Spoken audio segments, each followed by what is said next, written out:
ये weak field है, but इसके आगे स्ट्रॉन्ग, वो राजपाल यादव आता है ना ऐसे यू करते हुए, बट ये स्ट्रॉन्ग फीलिंग है, तो इन दोनों को देखते ही वो। नमस्कार, आदाब, सत श्री अकाल। मैं हूं आपका आदित्य भाई and this is Aditya classes, जहां आप सीखेंगे, पढ़ेंगे, बढ़ेंगे एक बिल्कुल नए अंदाज में। नए अंदाज कैसे? नए अंदाज ऐसे भाई साहब या बहनों के, हाँ, I just call all the girls बहनों बिकॉज अच्छा लगता है। बिकॉज मैं ऐसे ना, मेरी इतनी ज़्यादा एज भी नहीं हुई कि मैं ऐसे बेटा बेटा या बेटी बेटी कह के बुलाऊँ, तो बहुत ऐसे ऑकवर्ड लगता है। एंड मोर ऑफन मैं अपने जितने भी बच्चे मैं ऑफलाइन पढ़ाता हूँ, सबको मैं अपने छोटे भाई बहन के तरह ट्रीट करता हूँ, तो I often call everyone as दीदी या बहन। तो नए अंदाज कैसे? नए अंदाज ऐसे कि हम यहाँ पर मीम्स की सहायता से पढ़ेंगे, हम यहाँ पर जोक्स करेंगे, हम यहाँ पर चीज़ों को इस तरीके से पढ़ेंगे कि आपको जितना भी थ्योरी वाला पोर्शन है ना, घर जाके वापसी पढ़ने की जरूरत नहीं पड़ेगी। आप यहाँ से वीडियो देखकर याद करते हुए निकलोगे। यहाँ से मैं आपको यहाँ से याद करवा के भेजूंगा। जो थ्योरी है वो आपको बिल्कुल ऐसे कुछ नहीं है कि आपको आपसे रिवाइज करना पड़ेगा। एक बार वीडियो देखो, आपको वो सारी चीज़ें समझ आ जाएंगी। सिर्फ आपको जब भी पेपर ये लिखने जाओ तो आपको रिवीजन करनी पड़ेगी। Obviously question practice is very important, because आप एक ऐसी एग्जाम की तैयारी कर रहे हो जहाँ पर नीट के अंदर 16 लाख बच्चे बैठते हैं हर साल, और जेई मेंस के अंदर 11 लाख बच्चे बैठते हैं अप्रॉक्सीमेटली। तो क्वेश्चन प्रैक्टिस तो बहुत ज़्यादा ही ज़रूरी है। लेकिन अभी के लिए आपको थ्योरी याद करनी है और क्वेश्चंस को करना है, सीखना है। क्वेश्चन मैं सिखाऊंगा, थ्योरी में याद करवा दूंगा। आप बस इस वीडियो के साथ एंड तक बने रहो and just focus on what I am saying. तो अपना पेन कॉपी फोकस लेके बैठ जाओ and just listen to me बहुत ज़्यादा ध्यान से, ठीक है? तो हम चालू करते हैं। आज एक वीडियो से पहले कर चुके हैं जिसके अंदर इंट्रोडक्शन दे दिया था, आइसोमेरिज्म बता दिया था, नोमेनक्लेचर बता दिया था, ऑक्सीडेशन नंबर, सारी चीज़ें हम जो बेसिक चीज़ें चाहिए होती है वो सब करवा चुके हैं। आज हम 3 थ्योरी हैं, Bernoulli theory, valence bond theory और क्रिस्टल थ्योरी। इन तीनों थ्योरीज को बहुत अच्छे से करेंगे। तो आज हम चालू करते हैं बर्नौली थ्योरी के साथ। तो let's just dive into this world of coordination chemistry. तो चलिए जी, सबसे पहले वर्नर की थ्योरी है। तो जो वर्नर है मतलब अल्फ्रेड वर्नर, ये कोऑर्डिनेशन केमिस्ट्री का बात है, ठीक है? इसने कोऑर्डिनेशन केमिस्ट्री को पैदा किया था सिंगल हैंडेडली। तो ए सेक्सुअल रिप्रोडक्शन के अंदर कोऑर्डिनेशन केमिस्ट्री पैदा हुई थी बाय अल्फ्रेड वर्नर, ठीक है? अब आगे इसने सबसे पहले पोस्टुलेट जो दिया था उसमें इसने बोला कि every metal forming a complex exhibit 2 types of valence. हर एक मेटल जो कि कॉम्प्लेक्स मतलब एक कोऑर्डिनेट कंपाउंड को फॉर्म करता है, वो 2 तरीके की वैलेंसी बनाता है। कोऑर्डिनेट कंपाउंड, तो कोऑर्डिनेशन कंपाउंड हमने पढ़ा था, 2 तरीके की चीजें होती हैं उसके अंदर। एक होता है कोऑर्डिनेशन स्फीयर जिसको हम स्क्वायर ब्रैकेट्स में लिखते हैं, एंड एक होता है आयनाइजेशन स्फीयर जो इसके इधर उधर कहीं पर भी लिखा जाता है। तो 2 तरीके की वैलेंसीज हर एक कंपाउंड शो करता है। तो जैसे कि अगर मैं एक एग्जांपल दूं कि मैं एक कंपाउंड फॉर्म कर रहा हूँ, जैसे कि मैं फॉर्म कर रहा हूँ कोबाल्ट, मैंने यहाँ पर लिखा है NH3 6 और मैंने इधर बाहर मान लो H2O जोड़ दिया ये, या फिर मैंने कुछ भी नहीं तो मैंने एक क्लोरीन जोड़ दिया यहाँ पर, ठीक है? तो मैंने यहाँ पर एक क्लोरीन जोड़ दिया। तो ये वाला जो कंपाउंड बना, यहाँ पर अगर मैं इसको ब्रेक करूँ, अब ब्रेकेज में क्या था कि हमने पढ़ा था कि एक कोऑर्डिनेट कंपाउंड वो आयंस के अंदर डिसॉल्व नहीं हो सकता, बट ये कोऑर्डिनेट कंपाउंड नहीं डिसॉल्व हो सकता। आयनाइजेशन वाला पार्ट तो डिसॉल्व हो सकता है। तो अगर मैं इसको पानी में डालूं तो ये बन जाएगा CONH3 6 and Cl negative. Cl negative गया तो इसका चार्ज प्लस का आ जाएगा। तो अब ये 2 आयन के अंदर डिसॉल्व हो गया। तो यहाँ पर 2 तरीके की वैलेंसीज इसके पास बन गई, 2 तरीके के चार्ज इस पे जुड़े हैं। एक तो ये जुड़ा है और एक ये जुड़ा है। इसको कहते हैं सेकेंडरी वैलेंसी और इसको कहते हैं प्राइमरी वैलेंसी। जो आयनाइजेशन वाला पार्ट होता है, आयनाइजेशन स्फीयर के अंदर जो नेगेटिव वाला पार्ट होता है उसको प्राइमरी वैलेंसी कहते हैं। और जो कोऑर्डिनेशन स्फीयर के अंदर गंध, लास्ट में लिगेंड को हम गंध बुलाएंगे, तो कोऑर्डिनेशन स्फीयर के अंदर जो गंध जुड़ा हुआ है उसको कहते हैं सेकेंडरी वैलेंसी। अंदर वाला सेकेंडरी, बाहर वाला प्राइमरी। बेसिकली वही चीज जो घर वाले को कोई वैल्यू नहीं दी जाती, बाहर वालों को ज्यादा वैल्यू दी जाती है, होता है। तो प्राइमरी वैलेंसी इज बाहर वाला एंड सेकेंडरी वैलेंसी इज अंदर वाला। तो आगे बढ़े अगर, तो ये इनके बीच का डिफरेंस मैंने पहले से लिख दिया ताकि थोड़ा सा समय बच जाए। तो प्राइमरी वैलेंसी क्या? Equal to oxidation state of complex. तो प्राइमरी वैलेंसी क्या होगी? Oxidation state of complex, complex का, पूरे कॉम्प्लेक्स का। तो पूरे कॉम्प्लेक्स की ऑक्सीडेशन स्टेट क्या बनी? प्लस। वो किससे आई? बाहर वाले से। तो प्राइमरी वैलेंसी ऑक्सीडेशन स्टेट के बराबर। और अंदर वाले से क्या आएगा? वो बॉन्ड बना रहा है डायरेक्टली इसके साथ, तो बॉन्ड बनता है तो उसको कहते हैं ऑक्सीडेशन, इसका तो बॉन्ड बनता है तो उसको कहते हैं कोऑर्डिनेशन नंबर। तो कोऑर्डिनेशन नंबर फॉर्म करेगा अंदर वाला, मतलब सेकेंडरी वैलेंसी। दूसरा देखो तो सेटिस्फाइड बाय एनाइंस या फिर कैटाइंस जो आयनाइजेशन स्फीयर में था, और ये सेटिस्फाइड बाय गंध जो कि कोऑर्डिनेशन स्फीयर के अंदर आया है। वही घर की मुर्गी दाल बराबर, तो प्राइमरी वैलेंसी बाहर वाला, सेकेंडरी वैलेंसी अंदर वाला। वो नॉन डायरेक्शनल होता है, आयनाइजेबल होता है। नॉन डायरेक्शनल है इस वजह से वो ज्योमेट्री को प्रेडिक्ट नहीं कर सकता। नॉन डायरेक्शनल की होता है भाई क्योंकि जो प्राइमरी वैलेंसी होती है वो कोऑर्डिनेशन स्फीयर के बाहर होती है, वो आयनाइजेशन स्फीयर में है, एंड हेंस वो आयनाइजेबल है। जो सेकेंडरी वैलेंसी है वो कोऑर्डिनेशन के अंदर है, एंड वो नॉन आयनाइजेबल है, क्योंकि कोऑर्डिनेशन कंपाउंड को मैं पानी में डालूंगा तो वो घुलता नहीं है, वो आयंस के अंदर ब्रेक नहीं होगा। लेकिन वो क्या है, वो सेंट्रल मेटल एटम से डायरेक्टली अटैच्ड है, इस वजह से वो डायरेक्शनल है, उसकी एक स्पेसिफिक डायरेक्शनल लोकेशन है कि भाई वो इस जगह पर ही बॉन्ड बनाएगा, एंड हेंस वो ज्योमेट्री प्रेडिक्ट करने के अंदर यूजफुल है क्योंकि वो मेटल के साथ डायरेक्टली बॉन्डेड है। अगर मेटल के साथ डायरेक्ट बॉन्ड नहीं होगा जो कि इसका है तो वो नॉन डायरेक्शनल होगा, एंड हेंस वो ज्योमेट्री प्रेडिक्ट करने में ज्यादा यूजफुल नहीं होगा। ये इनका सीधा सीधा सा डिफरेंस है। ऑक्सीडेशन स्टेट के बराबर एनायन या फिर कैटायन जो भी जुड़ा है वो उसको सेटिस्फाई करेगा,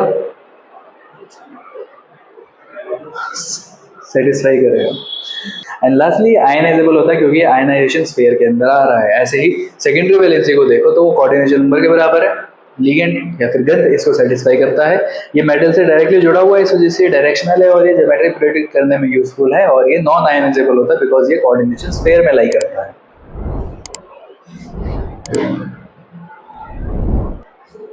तो आगे मेरे पास ये वाला एक कंपाउंड है, इसके अंदर देखो तो यहाँ पर क्या है, ये एक मेटल है एंड ये 6 इसके साथ अमोनिया जुड़े हुए हैं, और यहाँ पर है 3 क्लोरीन।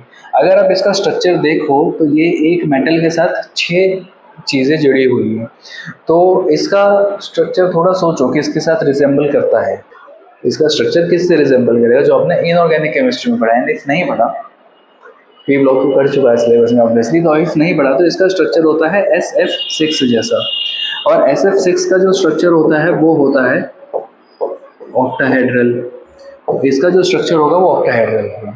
अब सिंस क्या मैंने क्या कहा, जो स्ट्रक्चर जो ज्योमेट्री है, जो डायरेक्शन मिल रही है वो किससे मिल रही है, सेकेंडरी वैलेंसी से। तो जो मेरे को ये स्ट्रक्चर मिला वो मिला अंदर वाले से SF6 मतलब CONH3 होल 6 से, Cl3 से स्ट्रक्चर का कोई लेना देना नहीं है, उसको कहीं पे भी जोड़ दो। तो अगर मैं इसका स्ट्रक्चर ड्रॉ करूँ तो वो कुछ ऐसा सा स्ट्रक्चर बनेगा, बीच में मेटल, उसके बाद 6 जगहों पर मेरा जो गंध है वो, और बच गया क्लोरीन 3, तो इन 3 क्लोरीन को जहाँ जगह मिले वहाँ पे घुसेड़ दो, यहाँ पे जगह है यहाँ पे, चाहो तो इधर डाल दो, इधर डाल दो, इधर डाल दो, जहाँ मन करे वहाँ डाल दो क्लोरीन को, जहाँ तुम्हारा मन करे, बिकॉज वो नॉन डायरेक्शनल है, वो उससे हमारे ज्योमेट्री पे कोई असर नहीं पड़ रहा, उसको सिर्फ शो कर रहे हैं कि भाई ये एक लूज बॉन्ड से बंधा हुआ है जो कि आयनिक बॉन्ड है पूरे कॉम्प्लेक्स के साथ। तो ये इसका काम होता है। आगे बढ़ जाएं हम, तो इसका सेकंड पोस्टुलेट आता है। तो अकॉर्डिंग टू वर्नर जो कि कोऑर्डिनेशन केमिस्ट्री का बाप था, तो वर्नर के हिसाब से all secondary valency has shape arrangement according to coordination number. जो कोऑर्डिनेशन नंबर होगा उसके अकॉर्डिंग वो शेप डिसाइड करेगा। It also state that a given molecule can form multiple complexes but each one of them must satisfy all its primary and secondary valency. मतलब ये मेरे पास एक molecule है, ठीक है। अब अगर मैं इसके अंदर ये इन दोनों को कैसे भी अंदर बाहर करूं, इनका जो प्राइमरी वैलेंसी और सेकेंडरी वैलेंसी है वो हमेशा बराबर ही आनी चाहिए, कम ज़्यादा मतलब अंदर बार कैसे भी करो, प्राइमरी वैलेंसी और सेकेंडरी वैलेंसी हमेशा इक्वल आनी चाहिए। ये इसने पोस्टुलेट दिया था। तो अब इसको करके देखते हैं। अगर मैं क्या करूँ, सबसे पहले तो मैं कोबाल्ट को तो अंदर रखता हूँ और NH3 को लिगेंड के तौर पे रखते हैं, एंड Cl3 को हम रख देते हैं एज आयनिक पार्ट। तो इस केस में देखो तो इसकी जो प्राइमरी वैलेंसी है बाहर वाली इज +3, Cl की वजह से +3, एंड अंदर वाला इज NH3 का जो कोऑर्डिनेशन नंबर है वो 1 होता है, तो 1 × 6 इज 6। तो primary valency secondary valency +3 and +6। अगर मैं इसको थोड़ा सा चेंज करूँ, मैं क्या करूँ कि कोबाल्ट अंदर करा, मैंने क्या NH3 को अंदर करा और Cl एक अंदर खिसकाया, उससे क्या हुआ मेरे पास Cl2 बाहर आ गया एंड NH3 इधर आ गया। तो अब इस केस में क्या हुआ, अब इस केस में तो आप ये कहोगे कि भैया जहाँ पर ये तो अंदर आ गया, इसका 5 और इसका 1, जो सेकेंडरी वैलेंसी वो तो 6 हो गई, अंदर वाला सेकेंडरी जो घर का है वो कम महत्व वाला, बाहर वाला प्राइमरी है, वो तो हो गया भाई 6। लेकिन जो Cl2 है, और ये तो नॉन आयनाइजेबल है, NH3 का तो चार्ज 0 होता है, लेकिन Cl का चार्ज हो जाता है, तो Cl ही तो जुड़ेगा, यहाँ पर +2 ही तो आएगा, है ना। लेकिन नहीं मेरी जान, ऐसा नहीं होता। होता क्या है कि ये जो Cl है ना, ये दो नेचर शो करता है, ये प्राइमरी वैलेंसी भी शो करेगा और ये सेकेंडरी वैलेंसी भी शो करेगा। कैसे कि भाई एक तो ये लिगेंड के तौर पर है, वो तो जुड़ा ही हुआ है, लेकिन इसके ऊपर चार्ज भी तो है, ये लिगेंड चार्ज भी तो है। अगर आप इसको जोड़ोगे यहाँ से, इसका ऑक्सीडेशन नंबर निकालो तो क्या होगा, इसका ऑक्सीडेशन नंबर x का x प्लस इस पे चार्ज 0 है, प्लस ये Cl तो -1 है और बाहर ऑलरेडी +2 जुड़ा हुआ है, -2 उधर जाएगा तो x तो फिर से +3 पर आ जाएगा। तो इस वजह से ये वाला जो Cl है, it is said to have दोगलापन। एक सेकेंड, पन, ये ड्यूअल नेचर शो करता है। सिमिलरली अगर मैं ऐसे और कॉम्प्लेक्सेस फॉर्म करूं, इसके अंदर भी यही हो गया, इसके सेकेंडरी वैलेंसी +3 एंड प्राइमरी नहीं, सेकेंडरी वैलेंसी +6 अंदर बन रही थी एंड प्राइमरी वैलेंसी +2 नहीं है, +3 आ गई। इसका जो चार्ज आया वो ऑक्सीडेशन नंबर, प्राइमरी वैलेंसी कह रही थी ना कि ऑक्सीडेशन स्टेट के बराबर होती है, ऑक्सीडेशन स्टेट तो +3 आ गई। आगे बढ़ जाएं तो अगर मैं यहाँ पर बनाऊँ CONH, एक और बाहर कर दें NH3, 4 अंदर रखें, Cl2 अंदर आ जाए, NaCl और NH3 होल ट्वाइस बाहर खिसका दें। आगे फिर 4 और 2 6, ये Cl नेगेटिव तो 1+1 का चार्ज है, इस 2 Cl की वजह से और चार्ज, ये भी दोगलापन शो करेगा। फिर से कितना, सेकेंडरी वैलेंसी +6, प्राइमरी वैलेंसी +3, और फिर क्या करो, CONH एक और बाहर खिसका दो, 3 Cl, तीनों के तीनों अंदर कर लो, और NH3 होल थ्राइस बाहर आ गए। बाहर चार्ज कुछ नहीं आएगा, सारा चार्ज Cl की वजह से, और NH3 थ्राइस 3 और 3 6, अगेन सेकेंडरी वैलेंसी 6 और प्राइमरी वैलेंसी। एक गिवन फॉर्मूले से आप कितने भी कोऑर्डिनेट कंपाउंड बनाओ, सबके लिए प्राइमरी वैलेंसी और सेकेंडरी वैलेंसी उतनी रहेगी, उसमें कोई चेंज नहीं आएगा। आगे बढ़े, इसकी एप्लीकेशंस देखें अगर हम, तो इलेक्ट्रिकल कंडक्टिविटी जो कि नंबर ऑफ आयंस के साथ ऑब्वियसली बढ़ती चली जाती है। तो मेरे पास अगर 3 आयन है, इसको मैं क्या करूँ, इसको मैं पानी के अंदर अगर डालूँ, अगर मैं इन तीनों को पानी के अंदर डालूँ तो उससे क्या होगा, मेरे पास, मैंने इसको H2O में डाला, तो अगर मैंने इसको H2O में डाला तो H2O में डालने से क्या होगा, ये बन जाएगा CONH3 होल 4 Cl2, ये तो एज इट इज रहेगा। जो Cl बाहर वाला है वो Cl नेगेटिव चला जाएगा और ये अंदर वाला प्लस में रह जाएगा। इस केस में क्या बनेगा, ये CO जो कोऑर्डिनेशन स्फीयर है वो तो नहीं ब्रेक होता भाई, वो तो वहीं का वहीं रहता है, ब्रेक होता है वो आयनाइजेशन स्फीयर में, तो +2 Cl नेगेटिव और इसका +2 चार्ज। और इस वाले केस में क्या है, हाँ, इस वाले केस में ये CONH3 होल 6 एंड वो 3 Cl नेगेटिव बाहर और यहाँ पर 3 पॉजिटिव चार्ज। तो ये आयंस बनते हैं, जितना ज़्यादा आयनाइजेशन स्फीयर के अंदर पार्ट जाता जाएगा उतना ज़्यादा इसके आयंस बढ़ते जाएंगे एंड हेंस इसकी इलेक्ट्रिकल कंडक्टिविटी बढ़ती चली जाएगी। तो प्रेसिपिटेट फॉर्मेशन अगली चीज़। तो अगर what will happen, complex A, B और C को AgNO3 से पास कर दें एक्सेस में, तो AgNO3 के अंदर मैं एक को डालूं तो उससे क्या होगा, AgNO3 में मैं जो सॉल्ट A है मेरी उसको डालूं तो क्या होगा, A सॉल्ट ये वाली, इसको अगर मैं डालूं तो भाई कॉम्प्लेक्स तो रिएक्ट करेगा ही नहीं उससे। कॉम्प्लेक्स क्यों रिएक्ट करेगा, कॉम्प्लेक्स तो करता ही नहीं है रिएक्ट ऐसा है, तो कॉम्प्लेक्स की जो बचा Cl बाहर वो Cl ही रिएक्ट करेगा, तो Cl AgNO3 की जगह हट जाएगा, NO3 की जगह ले लेगा और वो वहाँ पर डिस्प्लेसमेंट रिएक्शन हो जाएगी एंड यहाँ पर AgCl बन जाएगा। ये चीज़ याद रखने योग्य है कि भाई AgCl की पीपीटी वाइट कलर की होती है, AgBr की पेल येलो होती है और AgI की येलो कलर की होती है। जैसे जैसे हम साइज बढ़ा रहे हैं वैसे वैसे पीलापन बढ़ता चला जाता है। AgCl white, AgBr pale yellow and AgI is yellow, size बढ़ा पीलापन बढ़ गया।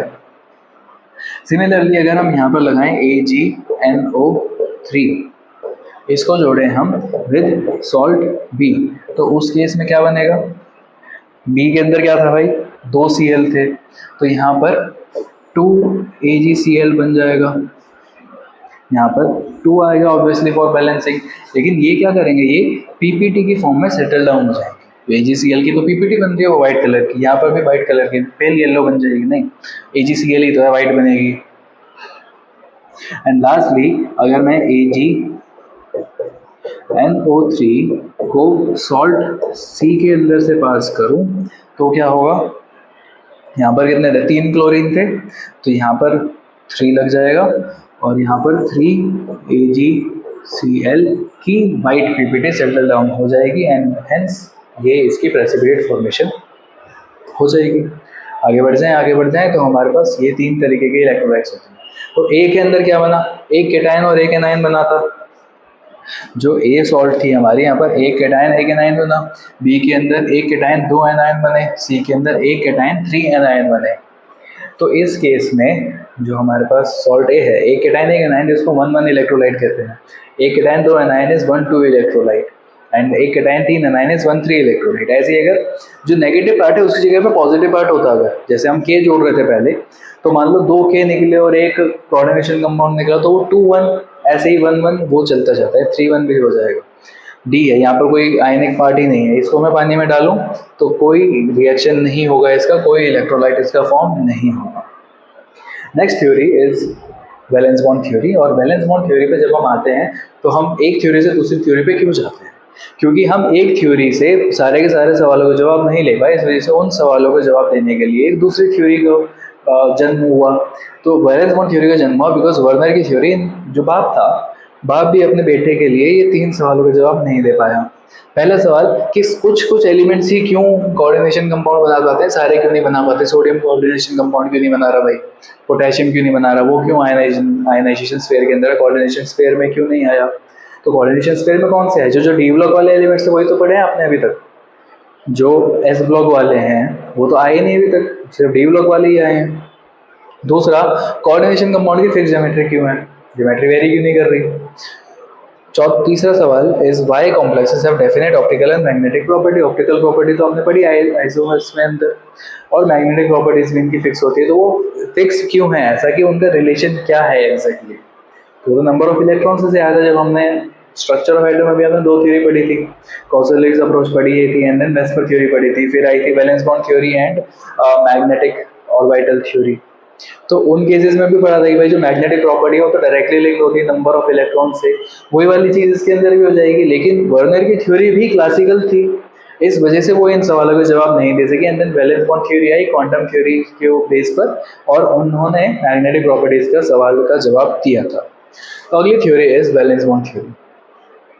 तो वैलेंस बॉन्ड थ्योरी में क्या होता है, ये लिनस पॉलिंग ने मेनली डेवलप करी थी, लेकिन ये इसका बाप नहीं था। बाप कोऑर्डिनेशन कंपाउंड का बाप तो अल्फ्रेड वर्नर ही है, जिसने ये वाला आपका पूरा चैप्टर क्रिएट करा है। तो ये कहता है कि metal ligand bond arises by donation of electron pair, या फिर पेयर्स ज़्यादा हैं तो by ligand to metal having valence d orbital. तो ये कह रहा है कि भाई एक लिगेंड है, लिगेंड के पास एक इलेक्ट्रॉन पेयर होता है, मेटल है, मेटल के पास वैलेंस डी ऑर्बिटल होता है। लिगेंड ने मेटल को देखा, मेटल ने लिगेंड को देखा, दोनों में आंखों में इशारा हो गया, बैठे बैठे जीने का सहारा हो गया, और ये दोनों आपस में ऐसे ऐसे करके इसने इसको देखा, लिगेंड ने, मेटल ने इसको देखा, और इन दोनों को एक दूसरे को देखा, और ये दोनों एक दूसरे को देखते रहे, दोनों को एक दूसरे पसंद आ गए, दोनों ऐसे आ गए एक दूसरे पे चढ़ गए।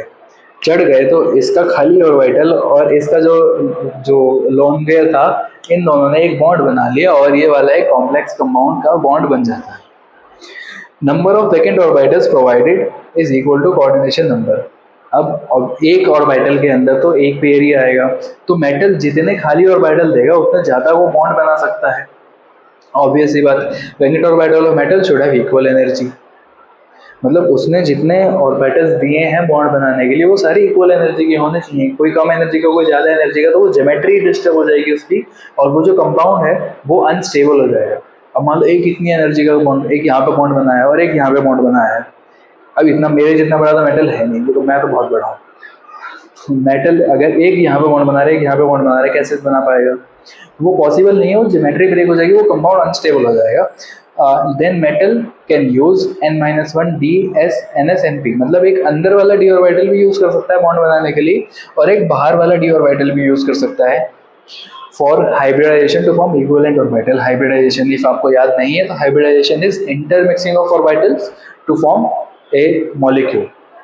मतलब मेटल जब भी एक बॉन्ड बनाने वाला होता है तो उससे पहले वो क्या करता है, जो उसके अंदर वाले ऑर्बिटल्स हैं उसको वो मिक्स करता है, वो तैयारी करता है कि वो बॉन्ड बना सके, वो जो इलेक्ट्रॉन्स आ रहे हैं उनको वेलकम कर सके, उनको एक्सेप्ट कर सके. तो वो जो इंटरमिक्सिंग होती है ऑर्बिटल्स की ताकि वो और इलेक्ट्रॉन्स को ले सके, वो हाइब्रिडाइजेशन होती है. तो चाहे वो अंदर वाला डी ऑर्बिटल भी यूज़ कर सकता है, वो बाहर वाला भी यूज़ कर सकता है. जब वो अंदर वाला डी ऑर्बिटल यूज़ कर सकता है तो उसको इनर ऑर्बिटल कॉम्प्लेक्स कहते हैं. जब वो बाहर वाला डी ऑर्बिटल यूज़ करता है तो उसको आउटर ऑर्बिटल कॉम्प्लेक्स कहते हैं. क्योंकि मेनली तो यहाँ पर हम डी ऑर्बिटल की ही बात कर रहे हैं, क्योंकि जो मेन कोऑर्डिनेशन कंपाउंड है वो आप सिर्फ डी ब्लॉक वाले एलिमेंट्स के पढ़ रहे हो. तो अगर अंदर वाला डी ऑर्बिटल यूज़ हुआ, जैसे अगर ये 3D है, ये 4s है, वो 4p है, तो वो इनर ऑर्बिटल कॉम्प्लेक्स. और अगर 4s 4p और 4d लगा है तो वो आउटर ऑर्बिटल कॉम्प्लेक्स होता है. और hybrid metal orbitals overlap with ligand orbitals. ये तो ऑब्वियस सी बात है, जब ओवरलैपिंग होगी तभी बॉन्ड बनेगा. आगे बढ़े भाई, तो आगे आते हैं हमारे पास कोऑर्डिनेशन कॉम्प्लेक्सेस. दो तरीके के होते हैं, इनर ऑर्बिटल, आउटर ऑर्बिटल, जैसे मैंने आपसे कहा. इनर ऑर्बिटल जहाँ पर n-1 डी ऑर्बिटल यूज हुआ हाइब्रिडाइजेशन के लिए, आउटर ऑर्बिटल जहाँ पर n डी ऑर्बिटल यूज हुआ. तो इनर ऑर्बिटल को लो स्पिन कॉम्प्लेक्स कहते हैं और आउटर ऑर्बिटल कॉम्प्लेक्सेस को हाई स्पिन कॉम्प्लेक्स कहते हैं. ये इनका अलग अलग नाम है. इनर ऑर्बिटल यूज हुआ तो उसको लो स्पिन कॉम्प्लेक्स कहेंगे, n-1 डी ऑर्बिटल यूज होता है. और आउटर ऑर्बिटल यूज हुआ मतलब nd यूज हुआ तो उसको हाई स्पिन कॉम्प्लेक्सेस कहते हैं. अगली चीज देखें अगर आप, तो हाइब्रिडाइजेशन और ज्योमेट्री है. तो मतलब मैंने यहाँ पर लिख दिया आपके लिए कि किस हाइब्रिड कोऑर्डिनेशन नंबर पर कौन सी हाइब्रिडाइजेशन होगी और कौन सी हाइब्रिडाइजेशन पे कैसी ज्योमेट्री होगी. तो अगर कोऑर्डिनेशन नंबर 2 है तो हाइब्रिडाइजेशन इज sp, कंपाउंड बनेगा लीनियर. 3 कोऑर्डिनेशन नंबर पे sp2 हाइब्रिडाइजेशन ट्राइगोनल प्लेनर. 4 पे हाइब्रिडाइजेशन sp3 भी हो सकती है और dsp2 भी हो सकती है. हाइब्रिडाइजेशन इज क्लियरली जो इनकी पावर है उनको ऐड कर दो. 1 + 1 2, 1 + 2 3, and 1 + 3 4, 1 2 and 4. तो sp3 एंड dsp2. sp3 पे टेट्राहेड्रल स्ट्रक्चर होता है, dsp2 पे स्क्वायर प्लेनर होता है. प्लेनर मतलब एक ही प्लेन के अंदर लाई करते हैं. Tetrahedral is like tripod. 5 number पे sp3d भी हो सकती है और इनर ऑर्बिटल कॉम्प्लेक्स बना तो dsp3 भी हो सकती है. दोनों का स्ट्रक्चर है ट्राइगोनल बाइपिरामिड. ट्राइगोनल मतलब एक ट्राइंगल और उसके ऊपर एक पिरामिड और नीचे भी एक पिरामिड, वो ट्राइगोनल बाइपिरामिडल स्ट्रक्चर होता है. और 6 नंबर पे sp3d2 भी हो सकती है और d2 sp3 भी हो सकती है. अगर इनमें देखो आप, तो ये इनर ऑर्बिटल कॉम्प्लेक्स, ये आउटर ऑर्बिटल कॉम्प्लेक्स, ये इनर ऑर्बिटल कॉम्प्लेक्स, ये आउटर ऑर्बिटल कॉम्प्लेक्स. लो सॉरी, उल्टा बोल दिया. ये आउटर, ये इनर, ये आउटर और ये इनर. और इनका स्ट्रक्चर 6 कोऑर्डिनेशन नंबर के लिए ऑक्टाहेड्रल होता है. जनरली जो आपसे क्वेश्चन पूछे जाते हैं वो कोऑर्डिनेशन नंबर 4 या कोऑर्डिनेशन नंबर 6 से आते हैं in NEET and in JEE mains या फिर इन सीबीएसई बोर्ड. तीनों के अंदर ही जो आपसे क्वेश्चन पूछे जाते हैं वो कोऑर्डिनेशन नंबर 4 या फिर 6 के ही आते हैं ज़्यादातर. आगे बढ़ जाएं तो हमारे पास आता है DBT clearly tells us about optical and magnetic properties. तो भाई मैग्नेटिक प्रॉपर्टी जो आपने पढ़ी थी वो सीधी सीधी 2 तरीके से अराइज होती है. और मैग्नेटिक प्रॉपर्टी 2 ही होती है मेनली. एक तो या तो होता है वो पैरामैग्नेटिक सब्सटेंस होता है, या फिर जो सब्सटेंस है वो होता है डायामैग्नेटिक. अगर सब्सटेंस पैरामैग्नेटिक है तो पैरामैग्नेटिक सब्सटेंसेस आर दोज जिसके पास अनपेयर्ड इलेक्ट्रॉन आर प्रेजेंट, और डायामैग्नेटिक सब्सटेंसेस आर दोज जिसके पास कोई भी अनपेयर्ड इलेक्ट्रॉन नहीं होता, सारे के सारे इलेक्ट्रॉन्स पेयर्ड होते हैं. ठीक है. होता क्या है कि जो पैरामैग्नेटिक सब्सटेंसेस होते हैं वो वाले सब्सटेंस होते हैं जो मैग्नेटिक फील्ड की तरफ जाते हैं, और डायामैग्नेटिक सब्सटेंस वो जो मैग्नेटिक फील्ड से दूर चले जाते हैं. पैरामैग्नेटिक सब्सटेंस वो जो मैग्नेटिक फील्ड की तरफ जाते हैं, डायामैग्नेटिक सब्सटेंस और दोज जो मैग्नेटिक फील्ड से दूर जाते हैं. Diamagnetism is universal property of all the substances. अगर आप पैरामैग्नेटिक सब्सटेंस लो, उसको हीट करो तो वो डायामैग्नेटिक बन जाता है. हर एक substance at high temperature is diamagnetic, वो मैग्नेटिक फील्ड से दूर ही जाता है. ये यूनिवर्सल प्रॉपर्टी होती है सारी चीज़ों की. और यहीं पर जब हम मैग्नेटिक प्रॉपर्टीज देखते हैं तो वहाँ पर हम एक चीज़ पढ़ते हैं जिसका नाम है मैग्नेटिक मोमेंट. तो मैग्नेटिक मोमेंट म्यू का फॉर्मूला है n²√n+2 bm, where bm is Bohr magnet, और Bohr magnet और इज एंगुलर मोमेंटम या फिर मोमेंटम ऑफ रिवॉल्विंग इलेक्ट्रॉन, तो एक इलेक्ट्रॉन का मोमेंटम इज बोर मैग्नेटॉन, तो मैं यहाँ पर n is the number of unpaired electrons, जितने ज़्यादा अनपेयर्ड इलेक्ट्रॉन उतना ज़्यादा इसका मैग्नेटिक मोमेंट बढ़ता चला जाएगा, और bore magneton is magnetic moment या फिर angular momentum of one electron. आगे बढ़े तो अगली चीज़ हमारे पास आती है क्रिस्टल फील्ड थ्योरी। तो क्रिस्टल फील्ड थ्योरी के हिसाब से ना भाई दो तरीके के लिगेंड्स होते हैं। अब वीबीटी के अंदर मैं थोड़ा सीएफटी वाली चीज़ पढ़ा रहा हूँ बिकॉज ये वीबीटी के क्वेश्चन सॉल्व करने में काम आएगा। अब ये है CFL मतलब crystal field theory, CFT crystal field theory का पार्ट, वो हम आगे ही पढ़ेंगे, लेकिन क्रिस्टल फील्ड थ्योरी का इतना सा पार्ट ये हमें अभी पढ़ना पड़ेगा ताकि हम वीबीटी के कुछ क्वेश्चन सॉल्व कर सकें। तो क्रिस्टल फील्ड थ्योरी के हिसाब से दो तरीके के लिगेंड होते हैं, स्ट्रॉन्ग फील्ड लिगेंड और weak field ligand. Strong field ligand वो जो इलेक्ट्रॉन डोनेट करते हैं वाया कार्बन या नाइट्रोजन, ठीक है। वीक फील्ड लिगेंड वो ऑक्सीजन और एक्स मतलब हेलोजन की तरफ से इलेक्ट्रॉन डोनेट करें। तो अगर इलेक्ट्रॉन मिला है कार्बन से या नाइट्रोजन से तो वो स्ट्रॉन्ग फील्ड लिगेंड, ऑक्सीजन या हेलोजन से मिला है तो वो week field ligand. Strong field ligand pairing को सपोर्ट करता है, पेयरिंग मतलब इलेक्ट्रॉन की पेयरिंग को सपोर्ट करता है, और वीक फील्ड लिगेंड पेयरिंग को सपोर्ट नहीं करता।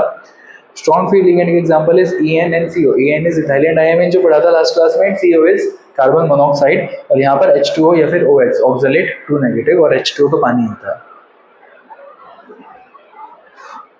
इंपॉर्टेंट पॉइंट इसके अंदर देखो तो 4D और 5D सीरीज के CMA के लिए ligands generally behave as strong field ligand. 4D और 5D सीरीज के CMA मतलब सेंट्रल मेटल एटम 4D और 5D मतलब d ऑर्बिटल की जो 4D और 5D जो सेकंड और थर्ड सीरीज है d ऑर्बिटल्स के अंदर या d ब्लॉक के अंदर, उसके लिए सारे के सारे ligands generally behave as strong field ligand, सारे ही उनके आगे सभी शेयर हैं।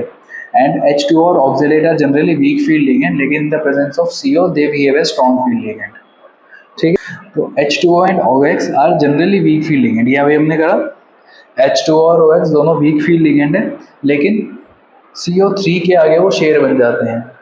तो इसको आप याद कैसे कर सकते हो, इसको आप लिख सकते हो कि काउ मतलब CO 3 बजे को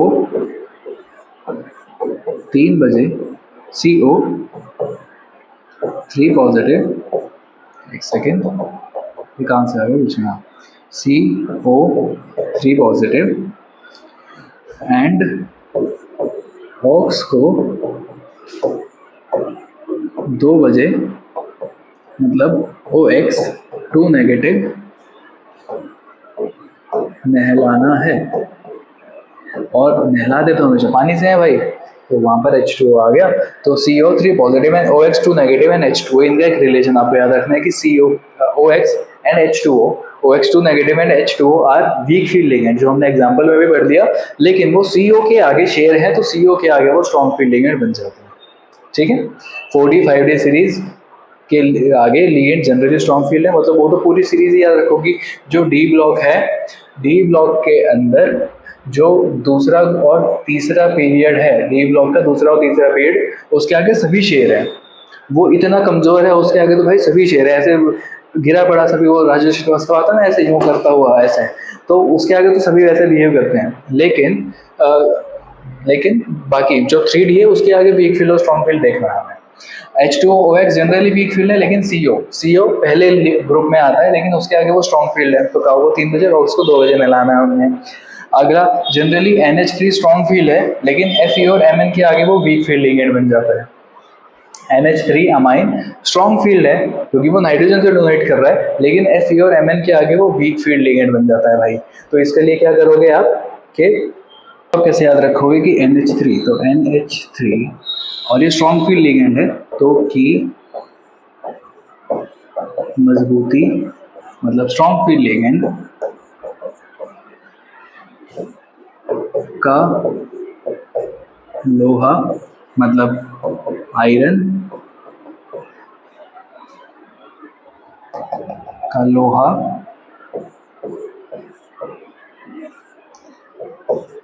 दोबारा मतलब Fa2 पॉजिटिव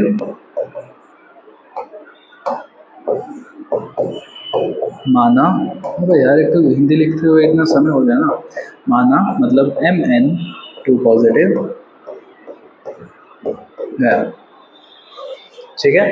तो गाओ को 3 बजे और ऑक्स को 2 बजे नहलाना है, मतलब H2 and COH 2 negative are weak field ligand, but CO के आगे वो स्ट्रॉन्ग फील्ड लिगेंड होते हैं। और NH3 के मजबूती का लोहा, मतलब NH3 जो स्ट्रॉन्ग फील्ड लिगेंड, उसका लोहा दोबारा माना गया, मतलब Fe2 पॉजिटिव और Mn2 पॉजिटिव के आगे वो कमजोर पड़ जाता है। मतलब ऐसे ये वीक फील्ड है और इसके आगे स्ट्रॉन्ग, वो राजपाल यादव आता है ना ऐसे यू करते हुए, बट ये स्ट्रॉन्ग फील्ड लिगेंड और इन दोनों को देखते हो। तो अब है भाई हमारे पास ये वाला एक क्वेश्चन, यहाँ पर NaCl को 2 नेगेटिव मेरे को एक कंपाउंड दिया हुआ है, इनके लिए मेरे को इन 4 चीज़ों का उत्तर देना है। हाइब्रिडाइजेशन क्या है, ज्योमेट्री क्या है, अनपेयर्ड इलेक्ट्रॉन कितने हैं, और मैग्नेटिक मोमेंट इसका क्या होगा। तो भाई इसके लिए तो सबसे पहले आपको इसका कोऑर्डिनेशन नंबर देखना है। कोऑर्डिनेशन नंबर है इसका 4। कोऑर्डिनेशन नंबर 4 होने के बाद मेरे को देखना है कि इसकी ग्राउंड स्टेट कन्फिग्रेशन क्या है और इसकी जो एक्साइटेड स्टेट कन्फिग्रेशन है वो कितनी होगी। पहले तो इसका ऑक्सीडेशन नंबर Ni हो गया x प्लस Cl है, तो 4 - 1 इज इक्वल टू -2, तो मतलब x आ जाएगा +2। निकल का जो एटॉमिक नंबर होता है वो होता है 28 28 के अकॉर्डिंग इसकी कन्फिग्रेशन लिखें आप, तो ये बनेगी 1s2 2s2 2p 6 10 and then 3s2 3p 6 18, और 18 के बाद 4s2 और 3d 8। ये इसकी कन्फिग्रेशन है। यहाँ तक तो आ गया 18, तो 18 होता है आर्गन, ये तो यहाँ पे लिख देते हैं। आगे बच गया ये है 2 पॉजिटिव, तो Ni2 पॉजिटिव की कन्फिग्रेशन क्या होगी, 4s2 से दोनों इलेक्ट्रॉन चले जाएंगे, तो ये बन जाएगा 4s0 एंड 3d8। ये मेरे पास एक अपना कंपाउंड बन गया। अब इसके साथ जुड़ कौन रहा है, इसके साथ जुड़ रहा है Cl। लिगेंड कौन सा है मेरे पास, तो सबसे पहले क्या देखा, कोऑर्डिनेशन नंबर एंड उसकी इलेक्ट्रॉनिक कन्फिग्रेशन, जो भी एक्साइटेड स्टेट है उसमें। लिगेंड कौन सा है, क्लोरीन। क्लोरीन कौन सा लिगेंड होता है भाई, वीक फील्ड लिगेंड। अभी हमने पढ़ा क्या पढ़ा कि ओवर एक्स से जो डिनोट करे वो वीक फील्ड लिगेंड, एक्स आ गया यहाँ पर, मतलब halogen chlorine week field ligand. और वीक फील्ड लिगेंड क्या करता है, पेयरिंग को सपोर्ट नहीं करता, तो यहाँ पर इलेक्ट्रॉन की पेयरिंग नहीं होगी। तो वीक फील्ड लिगेंड, और वीक फील्ड लिगेंड में वीक फील्ड लिगेंड का मतलब पेयरिंग इसकी नहीं होगी, ठीक है। अगर पेयरिंग नहीं हो रही तो मेरे को क्या करना है, मेरे को इसके अंदर इलेक्ट्रॉन्स को फिल करना है। Ni2 पॉजिटिव के अंदर क्या हो रहा है, यहाँ पर 4s में 0 इलेक्ट्रॉन्स हैं, एंड 3d के अंदर 1 2 3 4 3d में 8 इलेक्ट्रॉन्स हैं, ठीक है। तो मैं क्या करता हूँ, मैं इस 4s को आगे लिख देता हूँ और इस 3d को हम ले आते हैं थोड़ा सा पहले, तो 3d आ गया हमारा ये, तो 3d 8 एंड 4s 0 मेरे पास यहाँ पर है।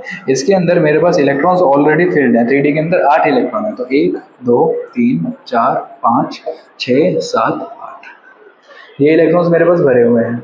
अब क्या करना है मेरे को, इसके पास 4 क्लोरीन आ रहा है, तो मेरे को 4 जगह तो खाली करनी पड़ेगी कि मेरे पास क्लोरीन को मैं जगह दे सकूं। तो जगह कहाँ है कि भाई क्लोरीन के पास, क्लोरीन, अब देखो क्लोरीन एक एक नहीं आया, आपने जब पहले बॉन्ड बनाए थे तो बॉन्ड कैसे बनाए थे, एक एक इलेक्ट्रॉन के साथ एक एक डाल दिया। अब वो चीज़ नहीं कर सकते हम, क्योंकि जो क्लोरीन आ रहा है, जब हमने लिगेंड के साथ बॉन्ड बनाए थे तो कैसे बॉन्ड बनाए थे, लिगेंड ने पूरा का पूरा लोन पेयर डोनेट कर दिया था, तो अब जो क्लोरीन आएगा वो 2 इलेक्ट्रॉन लेकर आएगा, तो आपको पूरा का पूरा एक ब्लॉक इसके लिए खाली छोड़ना पड़ेगा, वो दोनों इलेक्ट्रॉन एक साथ आएंगे इसके। तो अब मैं इधर नहीं डाल सकता, ये पेयरिंग सपोर्ट नहीं करता। पेयरिंग सपोर्ट नहीं करने का मतलब ये जो इलेक्ट्रॉन्स है ना, ये दोनों ये खाली ही रहेंगे, ये इलेक्ट्रॉन उठ के इसके पास नहीं आ सकता, ये दोनों इलेक्ट्रॉन्स खाली ही रहेंगे। तो अगर मेरे को इलेक्ट्रॉन इसके अंदर फिल करना है तो मेरे को अब और आगे का स्पेस चाहिए होगा, 4s 3d एंड 4p। अब मेरे पास ये 4 जगह खाली हो गए जहाँ पर मैं क्लोरीन को, जो अंदर मेरे पास इनकमिंग क्लोरीन है उसको एडजस्ट कर सकता हूँ। तो मेरे पास यहाँ पर चारों क्लोरीन एडजस्ट हो सकते हैं, यहाँ पर क्लोरीन चारों एडजस्ट हो जाएंगे। तो इसकी हाइब्रिडाइजेशन इसके अकॉर्डिंग बन जाएगी, हमारे पास एक S और 3 P में एडजस्ट हुए, तो sp3 की हाइब्रिड जो शेप था वो था टेट्राहेड्रल। अनपेयर्ड इलेक्ट्रॉन इसके अंदर आए यहाँ पर खाली 2, और इसके अकॉर्डिंग मैग्नेटिक मोमेंट बन जाएगा 2 × n+2 इज 4, मतलब इसका 2 × 4 इज 8, तो 2√2 बोर मैग्नेट्रॉन इसकी आ जाएगा हमारे पास मैग्नेटिक मोमेंट। अगला प्रश्न आपके स्क्रीन पर ये रहा NiCO4, Ni अगेन निकल, कोऑर्डिनेशन नंबर इसका फिर से 4 हो गया। निकल इज एटॉमिक नंबर 28 था इसका, तो हमारे पास कन्फिग्रेशन आई थी आर्गन एंड 4s2 3b8, ये कन्फिग्रेशन बनी थी। ऑक्सीडेशन नंबर देखो तो X प्लस CO तो 0 ही होता है, तो 4 × 0 = 0, तो X 0 ही आएगा कोऑर्डिनेशन नंबर, मतलब एक्साइटेड स्टेट में नहीं है, ऑक्सीडेशन नंबर इज 0, तो यही का यही रीयूज होगा। अगली चीज क्या देखनी थी, गंध कौन सा है, गंध है यहाँ पर CO, ligand is CO। Nitrogen और कार्बन से जो डोनेट करेगा वो स्ट्रॉन्ग फील्ड लिगेंड, तो हेंस ये बन जाएगा strong field ligand. Strong field ligand क्या करता है, पेयरिंग को सपोर्ट करता है, तो पेयरिंग होगी यहाँ पर। अब पेयरिंग यहाँ पे आप कर दीजिए, मेरे पास यहाँ पर 1 2 3 4 and then 4s2 and then ये मेरे पास आ गया निकल and ground state. Ground state में क्या है, मेरे पास 3d8 है, 4s2 है और 4p मेरे पास पूरा का पूरा खाली पड़ा है अभी के लिए। तो अगर मैं यहाँ पर लिगेंड इसके निकल के इलेक्ट्रॉन्स को फिल करूँ तो ये बन जाएगा 1 2 1 2 3 4 5 6 7 8, ये मेरे पास निकल के 8 इलेक्ट्रॉन्स आ गए और 4s2 भी है, तो 4s2 बन गया यहाँ पर। अगर मैं यहाँ पर अब मेरे को भरना है CO के मेरे को 4 पेयर्स फिल करने हैं, लेकिन ये है स्ट्रॉन्ग फील्डिंग है, तो ये पेयरिंग करवाएगा। पेयरिंग कैसे होती है भाई, पेयरिंग होती है कि जो इसके आपस में ही इलेक्ट्रॉन्स है ना, वो आपस में एक दूसरे के पास चले जाएंगे। तो पेयरिंग का मतलब मैंने यहाँ पर क्या करा था, यहाँ पर हमने इन दोनों को अकेला अकेला छोड़ा, ये अकेले अकेले हैं, ये चाहे तो एक साथ आ सकते हैं, पेयरिंग कर सकते हैं, लेकिन वीक फील्ड लिगेंड था वो पेयरिंग नहीं करवाएगा। स्ट्रॉन्ग फील्ड लिगेंड पेयरिंग करवाता है, तो ये वाला इलेक्ट्रॉन उठ के इसके पास चला जाएगा, ये जगह खाली हो जाएगी, तो ये दोनों इलेक्ट्रॉन उठ के यहाँ पर आ जाएंगे। तो अब हमारे पास क्या आ जाएगा, अब हमारे पास कन्फिग्रेशन बन गई कुछ ऐसी कि जो हमारे पास ये पूरी जगह थी, तो 1 2 3 4 5 6 तो भरे हुए थे हमारे पास, ये उठ के इसके पास आ गया, तो यहाँ पर भी बन गया, और ये दोनों उठ के इधर आ गए, तो यहाँ पर भी बन गया। अब मेरे पास कन्फिग्रेशन के अंदर तो 3d10 पूरा भर गया भैया, बचा क्या है जी, तो बचा है भाई हमारे पास 4s0 और 4p0, जहाँ पर 4 CO मतलब 1 2 3 4 5 6 7 8 इलेक्ट्रॉन, 4 पेयर आ गए, वो बन गया। अगेन इसकी हाइब्रिडाइजेशन क्या बन जाएगी भाई, इसके अकॉर्डिंग sp3। ज्योमेट्री क्या है इसके अकॉर्डिंग, टेट्राहेड्रल ट्राइपॉड। एंड और देखो आप और क्या देखना था, अनपेयर्ड इलेक्ट्रॉन्स। तो अनपेयर्ड इलेक्ट्रॉन भाई इसके अंदर तो एक भी नहीं बच रहा, तो उसके लिए इसकी जो मैग्नेटिक मूवमेंट हो जाएगी वो भी 0 हो जाएगी, काम खत्म। अब इसके आगे कुछ और क्वेश्चंस मैंने यहाँ पर लिखे हुए हैं, आप इन सबको प्रैक्टिस करना, इनके सबको ना समझ आए तो again make a separate video on this topic for you. वैसे तो आप एक बार रिपीट करके देखो, आपको सारी चीज़ें मैंने अच्छे से बता दी हैं, तो यहाँ पर आपको सब अच्छे से समझ आ जाएगा। स्टिल कंफ्यूजन हो, just let me know, I can explain it to you फिर से। तो आप ये क्वेश्चंस कीजिए and then we will go to next topic. तो अगर इसमें देखो तो वैलेंस बॉन्ड थ्योरी के कुछ लिमिटेशंस भी होते हैं, तो लिमिटेशन क्या क्या है ये मैं आपको CFT करते करते बताऊंगा कि एग्जैक्ट इसकी लिमिटेशन क्या है।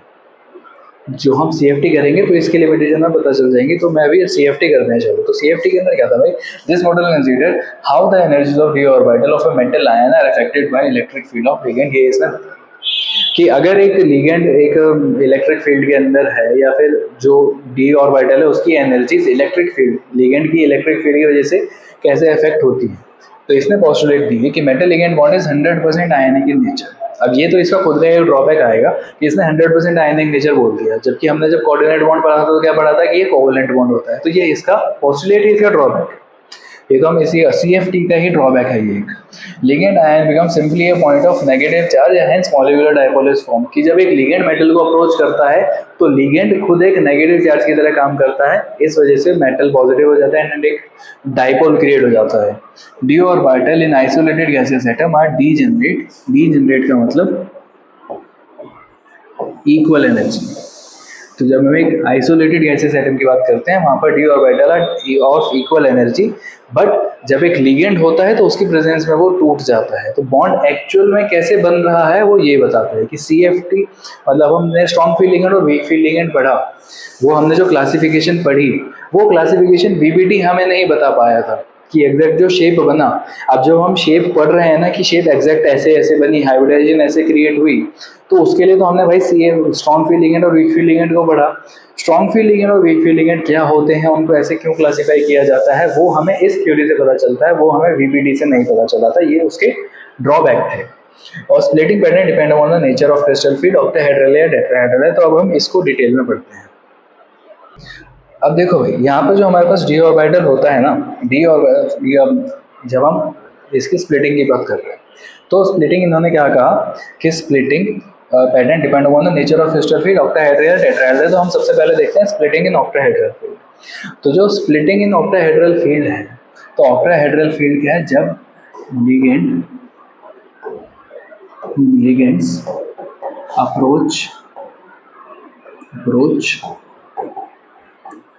along the axis, मतलब जो लिगेंड है वो मेटल के पास आ रहा है along the axis।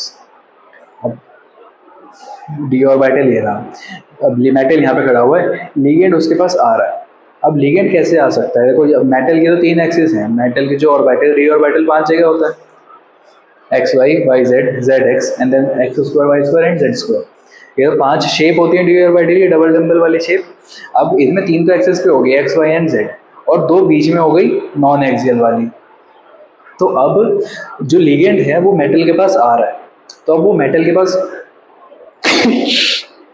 सॉरी, अब जो मेटल के पास वो आ रहा है, अब लिगेंड मेटल के पास आ रहा है, लिगेंड मेटल के पास 2 जगहों से आ सकता है भाई। सीधी सीधी बात अगर मैं बात करूँ तो 5 जगह डी ऑर्बिटल है, 3 एक्सिस पर और 2 जगह से नॉन एक्सिस पर, x square y square and z square. अब अगर लिगेंड मेटल के पास आ रहा है तो या तो भाई वो एक्सिस के साथ साथ आएगा, मतलब सीधे सीधे रास्ते पे आएगा, या फिर वो ऑफ रोड करता हुआ नॉन एक्सियली आएगा। एक्सियली वो रोडिंग करता हुआ आएगा सीधा कहीं से भी रोड पर चलता चलता एक्सिस के अलाउंग, या फिर वो ऑफ रोडिंग करता हुआ नॉन एक्सियली अप्रोच करेगा।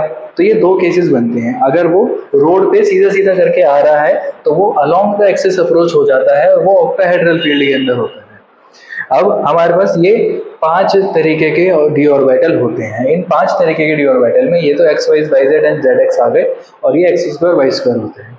अब इन ऑर्बिट्स के अंदर या इन शेप्स के अंदर अगर हम बात करें सिर्फ इलेक्ट्रॉन डेंसिटी की, तो इलेक्ट्रॉन डेंसिटी भाई इस केस में एक्सियल होती है और इस केस में नॉन एक्सियल होती है। हालांकि ये जो ऑर्बिटल्स बने हुए हैं ये बने एक्सिस पर हुए हैं, लेकिन हम सिर्फ इलेक्ट्रॉन डेंसिटी की बात कर रहे हैं, क्योंकि इन्होंने क्या कहा कि an ligand anion becomes simply a point of negative charge. Ligand एक नेगेटिव चार्ज की तरह एक्ट करता है। तो अगर वो हमारे पास आ रहा है तो वो क्या करेगा, वो इलेक्ट्रॉन को रिपेल करेगा। तो मेरे को ये नहीं देखना कि भाई मेरा डी ऑर्बिटल कहाँ है, मेरे को ये देखना है कि इलेक्ट्रॉन कहाँ पर है, क्योंकि लिगेंड के पास आने से सिर्फ इलेक्ट्रॉन को फर्क पड़ेगा और किसी को फर्क नहीं पड़ेगा। तो इलेक्ट्रॉन कहाँ पर है वो देखना है। तो इन केस में, इन तीनों केस में, हालांकि जो ऑर्बिटल है वो अलोंग द एक्सिस लाई कर रहा है, लेकिन electron density is non axial, और इस केस में इलेक्ट्रॉन डेंसिटी इज एक्सियल। ठीक है, जो एक्स स्क्वायर वाई स्क्वायर और जेड स्क्वायर है वो एक्सियल है एंड बाकी तीनों नॉन एक्सियल हैं। जो एक्सियल वाले होते हैं उनको EG कहते हैं, एक E और एक G, और जो नॉन एक्सियल होते हैं इसको T2G कहते हैं। इसमें 3 टर्म्स आती हैं और उसमें 2 टर्म्स आती हैं, तो इससे आप याद कर सकते हो EG x square y square and z square, and T2G is x y y z and z x. तो ये 2 तरीके के ऑर्बिटल्स होते हैं हमारे पास, 2 पेयर करके। मेरे पास जो 5 थे उन 5 में से मैंने 2 एक्सियल निकाले EG और 3 नॉन एक्सियल निकाले T2G। ठीक है, डी ऑर्बिटल होता है 5 फोल्ड डीजेनरेट। मतलब अभी हमने क्या कहा कि आइसोलेटेड गैसियस एटम के अंदर डीजेनरेट होता है, तो वो 5 फोल्ड डीजेनरेट है। मतलब पांचों जो डी ऑर्बिटल के अंदर जो 5 हिस्से होते हैं इसके, ये पांचों डीजेनरेट होते हैं, इक्वल एनर्जी पे होते हैं। लेकिन जब लिगेंड आ रहा है तो अब रिपल वो किस तरीके से अप्रोच कर रहा है उसके अकॉर्डिंग इनके जो एक्सेस है उसके अंदर थोड़ा बहुत बदलाव आ जाएगा। अब देखिए अगर हमारे पास ये एक कंडीशन है, मैंने लिया नॉर्मल है, अगर लिगेंड एक्सिस पे अप्रोच कर रहे हैं देन वो स्प्लिट हो जाएगा। तो नॉर्मल में डी ऑर्बिटल ऐसा है, जब लिगेंड अलोंग द एक्सिस इसको अप्रोच कर रहा है तो ये डी ऑर्बिटल पूरा का पूरा एक थोड़ा सा हायर एनर्जी स्टेट पे चला जाएगा एज ए होल। जब ये एज ए होल पूरा अलोंग द एक्सिस आ गया उसके बाद क्या होगा, लिगेंड किसको अप्रोच करेगा, जो अलोंग द एक्सिस है, मतलब ईजी को ज़्यादा रिपेल करेगा और बाकी तीनों को कम रिपेल करेगा। अब भाई सीधी सी बात है, तीन चीज़ ना यहाँ पर लगी हुई है, तीन लिगेंड यहाँ से आ रहा है तो वो इनको रिपेल थोड़ी करेगा ज़्यादा, वो तो जो यहाँ पर है उसी को तो रिपेल करेगा। तो इस केस में क्या होगा, वो जो जो एक्सियल वाले जब वो एक्सिस के लॉन्ग आ रहा है तो वो एक्सियल को रिपेल करेगा, मतलब वो करेगा इनको रिपेल ईजी वालों को। तो इस केस में क्या होगा, ये जो डी ऑर्बिटल है ये स्प्लिट हो जाएगा और ये स्प्लिट होकर दो हिस्सों में बट जाएगा। एक तो ऊपर आ जाएंगे Eg वाले और नीचे चले जाएंगे T2G वाले, Eg ऊपर और T2G नीचे। इसका ये जो एवरेज एनर्जी जिस पे ये पहुंच गया था इसको कहते हैं बैरी सेंटर, BC बैरी सेंटर। ये होती है एक एवरेज एनर्जी लेवल हमारे पास, एवरेज एनर्जी लेवल। ये जो एवरेज एनर्जी लेवल है, यहाँ पर क्या हुआ, स्प्लिटिंग हुई है। स्प्लिटिंग के अंदर ये जो टोटल एनर्जी गैप आता है इसको कहते हैं डेल्टा नॉट। डेल्टा नॉट ये है हमारी क्रिस्टल फील्ड स्प्लिटिंग एनर्जी। उसमें जो ऊपर वाला हिस्सा है वो होता है वो होता है 0.6 डेल्टा नॉट, और जो नीचे वाला हिस्सा है, हालांकि आई मेड इट थोड़ा सा ज़्यादा बड़ा, वो होता है 0.4 डेल्टा नॉट। एवरेज एनर्जी के नीचे आ रहा है तो ये माइनस और वो होता है प्लस। वो 0.6 डेल्टा नॉट यानी 0.4 डेल्टा नॉट, ये इनकी स्प्लिटिंग होती है T2G एंड EG के। अब देखो भाई, जब यहाँ पर हम इलेक्ट्रॉन भरने की बात करते हैं तो अब यहाँ पर ये इधर तो अब ये स्प्लिट हो गया, तीन हिस्से ऊपर चले गए, दो हिस्से यहाँ पर आ गए, ऊपर आ गए, तीन हिस्से नीचे आ गए, दो हिस्से ऊपर चले गए। तो ये जो गैप आ गया जो क्रिस्टल फील्ड स्प्लिटिंग एनर्जी का हो गया। अब जब हम लिगेंड्स की बात कर रहे थे तो लिगेंड दो तरीके के बन रहे थे हमारे पास, एक स्ट्रॉन्ग फील्ड लिगेंड बन रहा था और एक वीक फील्ड लिगेंड बन रहा था। तो उस केस में क्या हुआ, स्ट्रॉन्ग फील्ड कौन सा है, वीक फील्ड कौन सा है। स्ट्रॉन्ग फील्ड लिगेंड वो जिसकी जो इलेक्ट्रिक फील्ड है वो बहुत ज़्यादा है, तो इलेक्ट्रिक फील्ड ज़्यादा होने से क्या होगा, ये जो स्प्लिटिंग है ये ज़्यादा हो जाएगी। और वीक फील्ड लिगेंड वो जिसकी फील्ड कम है, मतलब ये जो स्प्लिटिंग है वो कम रह जाएगी। अब इलेक्ट्रॉन ऑब्वियसली एक दूसरे को रिपेल ही करते हैं, तो अगर मेरे को दो इलेक्ट्रॉन को एक साथ लगाना है तो उसके अंदर भी मेरे को कुछ ना कुछ एनर्जी देनी पड़ेगी।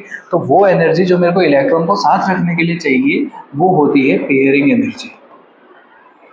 तो ओवरऑल मेरे पास ये दो तरीके की एनर्जीज इन्वॉल्व है, एक तो क्रिस्टल फील्ड स्प्लिटिंग एनर्जी की स्प्लिट कितना हुआ और दूसरा पेयरिंग एनर्जी। ये दो तरीके की एनर्जीज मेरे पास इन्वॉल्व है। अब इस टोटल एनर्जी के अंदर मेरे को देखना है कि अब एनर्जी कैसे डिस्ट्रीब्यूट कर सकता हूँ। तो अगर मैं बात करूँ यहाँ पर कि उस crystal field splitting energy, total energy कितनी होगी, is crystal field splitting energy plus pairing energy.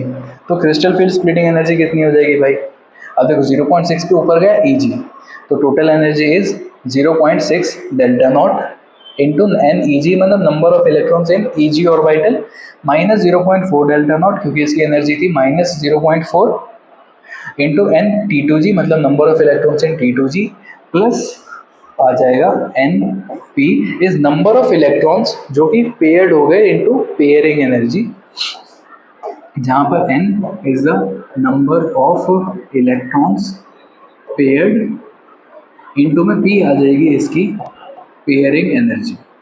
ये वाली टर्म्स तो हमारे पास ज़्यादा आती है।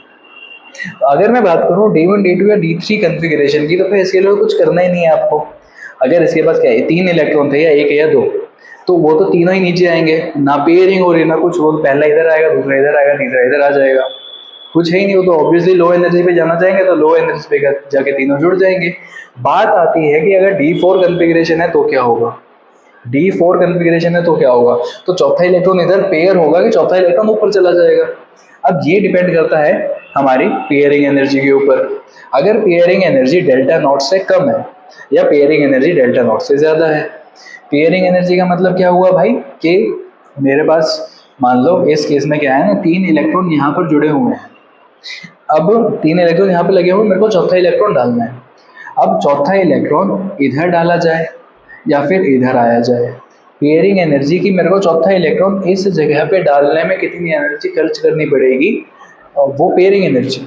और ऊपर किसका आना है, तो ऊपर के लिए वो क्रिस्टल फिल्ड स्प्लिटिंग एनर्जी। अगर क्या है मेरे पास कि मेरे पास pairing energy is greater than delta naught, मतलब मेरे को इधर डालने में तो ज़्यादा एनर्जी खर्च करनी पड़ रही है, ऊपर के लिए कम।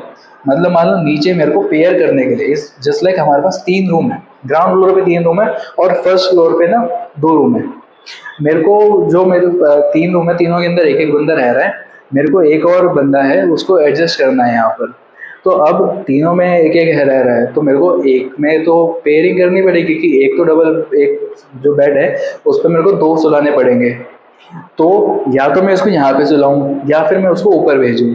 अगर बंदा पूरी तरीके से थका हुआ है तो वो क्या करेगा, वो यहीं पे सोना चाहेगा।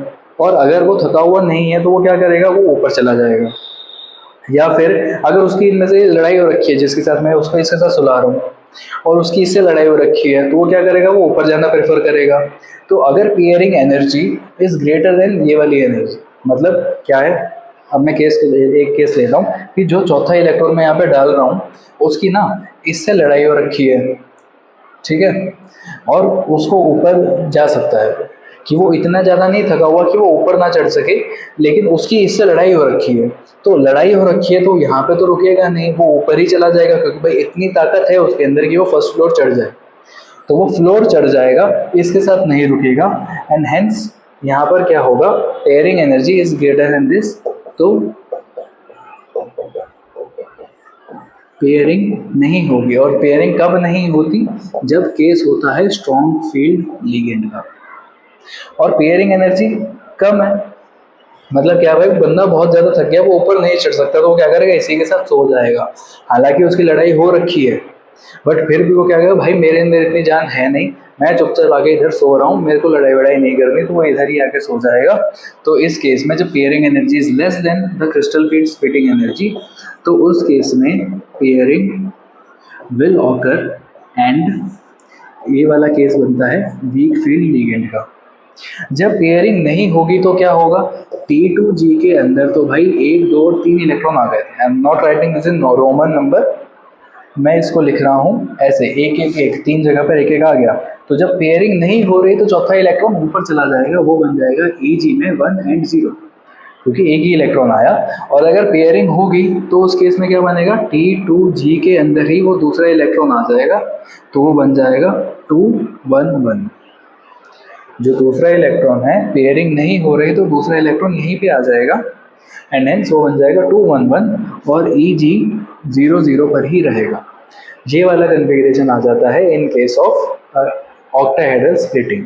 अगर इसके लिए आप CFSE मतलब टोटल एनर्जी की बात करो तो टोटल एनर्जी कितनी होगी, 3 T2G के अंदर, तो NEG इंटू 0.6, EG के अंदर 1 आया तो माइनस क्यों, 0.6 delta naught into 1 minus 0.4 delta not 3 है, तो minus 3 into 0.4 is minus 1.2 delta not, ये बन जाएगा माइनस 0.6 डेल्टा नॉट, ठीक है। और उस वाले केस के लिए क्या बनेगी CFSE, T2G में आ गए चारों, तो T2G में आ गए 4, तो 4 into 4 is minus 0.4 into 4 is minus 1.6 delta not total energy, plus pair हुआ है, एक इलेक्ट्रॉन पेयर हुआ है तो पेयरिंग एनर्जी एक के लिए ये आ जाए। अगर यहीं से मैं बात करूँ D5 कन्फिग्रेशन की, अब मेरे पास 5 इलेक्ट्रॉन है तो D5 कन्फिग्रेशन, D5 में भी दोनों सेम चीज़ होगी। अगर pairing energy is less than delta not या फिर pairing energy is greater than delta not, तो यही वाला केस, पेयरिंग एनर्जी ज़्यादा है तो क्या होगा, इस केस में पेयरिंग नहीं होगी और ये स्ट्रॉन्ग फील्ड लिगेंड का केस है, क्योंकि जो गैप है वो बहुत ज़्यादा हो गया। स्ट्रॉन्ग फील्ड लिगेंड का केस है, क्या होगा, पेयरिंग नहीं होगी, जो 2 इलेक्ट्रॉन आए वो दोनों ऊपर चले जाएंगे, हेंस कन्फिग्रेशन बनेगी T111। T2G में तीनों में एक एक, पेयरिंग नहीं हुई, जो 2 इलेक्ट्रॉन आए वो दोनों ऊपर चले गए, तो ये बन जाएगा Eg में 1 1। इस केस में क्या होगा, इस केस में पेयरिंग एनर्जी जब कम है वो वहीं के वहीं सो जाएंगे, तो पेयरिंग होगी एंड हेंस ये वाला केस है वीक फील्ड लिगेंड का। तो इस केस में कन्फिग्रेशन आ जाएगी T2G में 2 2 1 और Eg के अंदर कोई सा भी नहीं आया, टोटल एनर्जी इस केस में क्या बन जाएगी, T2G के अंदर 3 और EG के अंदर 2, तो 2 into 0.6 delta not minus 3 into 0.4 delta not, तो ये हो जाएगा 1.2 माइनस 1.2, तो इसकी एनर्जी आ गई 0। और इस केस में एनर्जी बन जाएगी, पाँचों T2G के अंदर है तो 5 into minus 0.4 delta not plus 2 की पेयरिंग हो गई तो 2 टाइम्स द पेयरिंग एनर्जी, तो ये बन गया minus 2 delta not plus 2p। ये इसकी टोटल एनर्जी आ गई।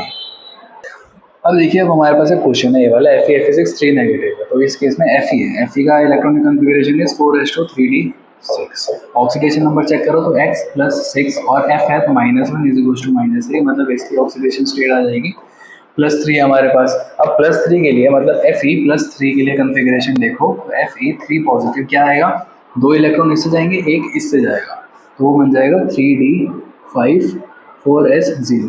तो मेरे पास d5 कॉन्फ़िगरेशन, तो इलेक्ट्रॉनिक कॉन्फ़िगरेशन सिर्फ Eg और T2G वाली देखो, तो ये F क्या है, weak field ligand, weak field ligand मतलब पेयरिंग नहीं होगी, and hence T2G 1 1 1 Eg 1 1, 5 electron आ गए। हाइब्रिडाइजेशन क्या होगी इस केस में, सोचो हाइब्रिडाइजेशन क्या होगी इस केस में, क्या हो सकती है, और CFSE क्या आएगा इसका। हाइब्रिडाइजेशन किस पे डिपेंड कर रही थी, कोऑर्डिनेशन नंबर पे। कोऑर्डिनेशन नंबर क्या है, 6 के अंदर। अब आप देखो कौन सा ऑर्बिटल यूज हो रहा है, इनर या आउटर, क्योंकि हाइब्रिडाइजेशन और कोऑर्डिनेशन नंबर 6 के लिए 2 थे, या तो D2sp3 या फिर sp3d2, इनर ऑर्बिटल कॉम्प्लेक्स है या आउटर ऑर्बिटल कॉम्प्लेक्स है, ठीक। इसके लिए मैं आपको एक छोटी सी ट्रिक बता देता हूँ कि इन केस अगर Eg रिपेल हो रहा है तो वो हमेशा आउटर ऑर्बिटल बनेगा,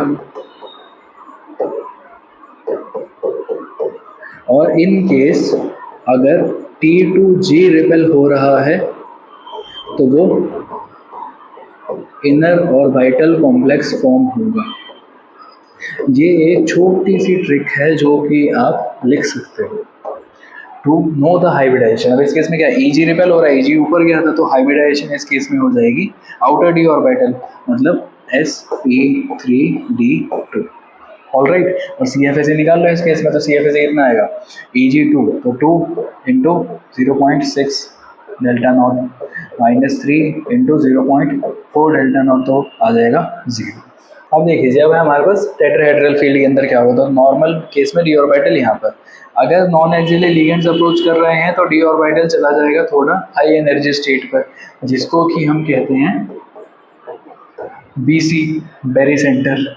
अब बेरी सेंटर जो तो हमने लगा दिया, तो इस केस में क्या होगा, नॉन एक्सियल अप्रोच है, नॉन एक्सियल कौन थे, T2G वाले, तो इस केस में T2G के तीनों orbitals will rise to a higher energy state, और जो Eg वाले दोनों ऑर्बिटल्स थे वो बन जाएंगे इन्हें लोअर एनर्जी स्टेट। अब जब ये लोअर पे आए तो स्प्लिटिंग, टोटल स्प्लिटिंग कितनी थी, डेल्टा नॉट CFSE, ऊपर वाले T2G के पास होता है 0.4, तो ये 0.4 डेल्टा नॉट, और नीचे वाला आ जाएगा माइनस 0.6 डेल्टा नॉट।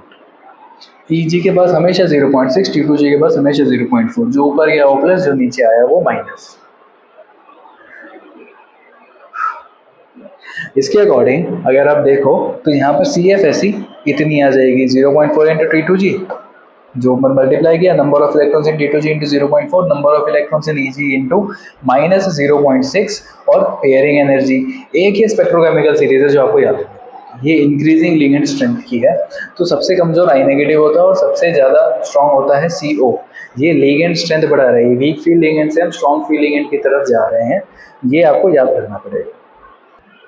तो अब आ जाए हम स्प्लिटिंग के ऊपर, तो स्प्लिटिंग किस किस चीज़ से इफेक्ट होती है, तो स्प्लिटिंग भाई स्ट्रेंथ ऑफ लिगेंड से, ऑब्वियसली स्ट्रॉन्ग फील्ड लिगेंड के लिए स्प्लिटिंग ज़्यादा थी और वीक फील्ड लिगेंड के लिए स्प्लिटिंग कम होगी।